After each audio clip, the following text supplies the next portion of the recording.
It's so hot.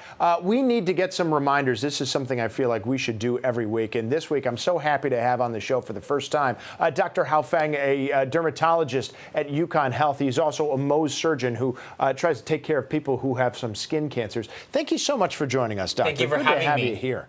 Yes, and I always feel bad in a way for dermatologists because you're out there getting a message that's very important. And I've always felt like people just take what you say and it goes in one ear and right out the other when it comes to sunscreen use, sun avoidance, and a lot of these problems. But that being said, let's just get to some of the basic bullet points. What are some of the most effective ways that are hard to mess up for people to try to limit their sun exposure? Yeah, so you highlighted a lot of great points, Tim. You know, as dermatologists, we want to keep everyone safe and healthy, but make sure that they're able to enjoy the summer. It's beautiful out there, and we all want to be out there. So there's several things that we have to remember. First thing is that any exposure to the sun is dangerous for your skin, and there's no such thing as a healthy tan. So no matter who you are, whether you're older, younger, female, male, whether you have darker skin or lighter skin, we all need to protect ourselves so that we can prevent and reduce our risk of getting sunburns, skin cancers, age spots, and also premature skin aging like wrinkles, which none of us wants to get. Honestly, yeah, that's sometimes the best selling point too. And of course, a lot of people turn to sunscreens first.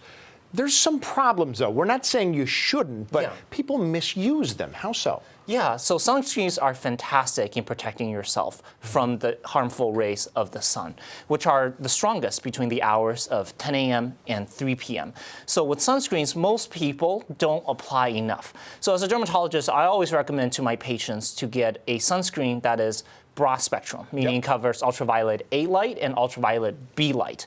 Additionally, you want to look for SPF that's 30 or higher, and to make sure to reapply every 2 to 3 hours. And every time after you become wet, whether you went to the pool or the ocean or after you sweat from a lot of physical activity. Now, I've done this interview 100 times. I have a little baby at home, tried to keep him out of the sun for a week on the shore, came back, even with diligent applying, his forearms were just a little bit more tan than the rest of him. So I'm not doing it enough.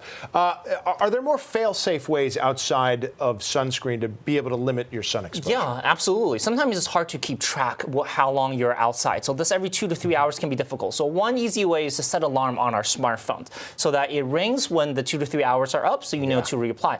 Another thing is if you really don't like sunscreen, I always recommend long sleeve shirts and pants for our patients along with wide brim hat and UV protected sunglasses to keep you safe from the UV rays. And that clothing, too, goes a long way because you don't have to remember to apply it. You just put it on and it's there. So that's just a couple of those tips.